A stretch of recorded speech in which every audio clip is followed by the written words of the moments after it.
Up! Huwag niyong i-skip ang videos na ito. Dahil ituturo ko sa inyo ang napakagandang opportunity sa iyong buhay. Nakikita niyo ba ito? Ito ang White O'Hara Special na roses. So kung gusto mong maibang yung trabaho at maging maganda, sinasabi ko sa inyo, hindi ka magsisisi kung ikaw ay magiging isang florist. Bakit? Ang isang florist na trabaho ay talagang napakaganda. Kahit itanong nyo pa sa mga ibang florist, napakaganda. Ayan o, ganun lang ang gagawin nyo. Pwede kang sumahod 50 mil hanggang 100. Maniwala kahit sa hindi. At siyempre, ang florist ay in demand yan sa abroad. Kahit mag-search lang kayo sa Facebook, hiring for florist, flower maker, yan po ay napaka-in demand. At syempre maganda ang bigayan. Lalo at mayroon kang experience, naku po, siguradong pag-aagawan ka. So ang ginagawa pala natin ngayon is White O'Hara variety. Napakabango. Itong rose na ito ay napakabango. Special na special. So baka sabihin nyo, ito ay normal na white lang. So hindi po yan normal na white. Talagang napaka-special, sensitive ang ating rose na ito. Pag iniligay mo nga lang itong isang stem sa iyong kwarto, napakahalin mo yan. Ayan.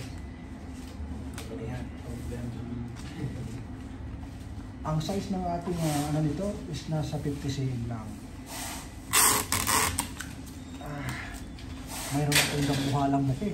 Yung 500 roses na pink. Kasama ko doon si Mr. Alger. At syempre nandoon si Master. Siyang tumira ng wrapping. Napakalaki ho yun. Abangan nyo. May sakit si Paring Alger. Nangihina dahil napakalamig dito sa ibang bansa. Itong lugar na ito, minsan napakainit, minsan naman napakalamig. Kalahati ng taon, malamig, kalahati mainit. Ganito kami dito sa abroad. Kahit may sakit, kailangan mo magtrabaho.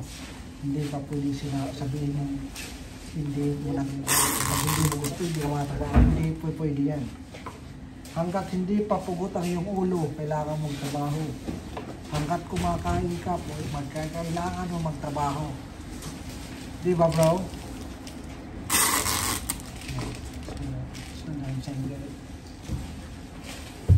For sale, 500 riyal. 2 nights.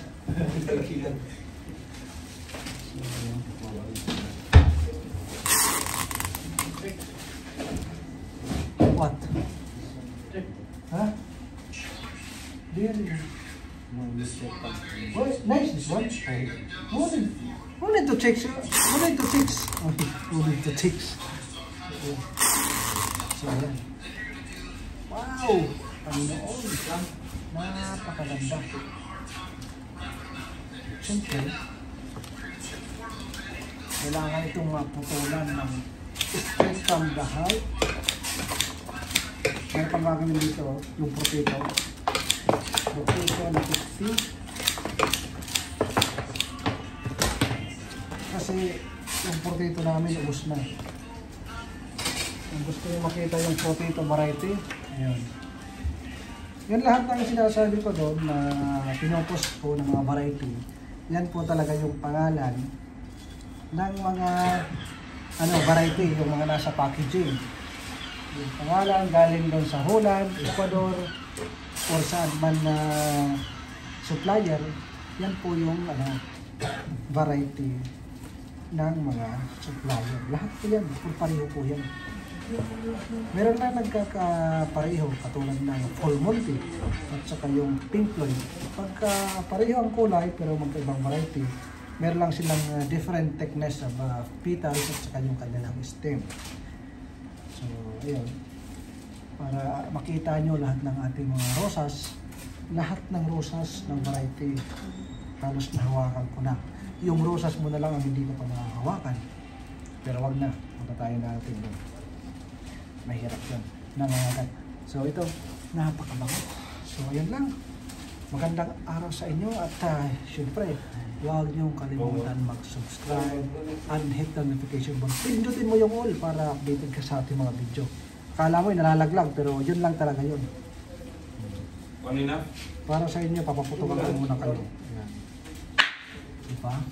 Panalong panalo. So bagong ano natin yan, nasa taas kayo. Special yung kayong kalagayan. Sa una, nandito lang kayo sa baba ng mga. Pero ngayon, mayroon akong nabiling drone kaya nasa taas na yung ating camera. Magandang araw at sarap.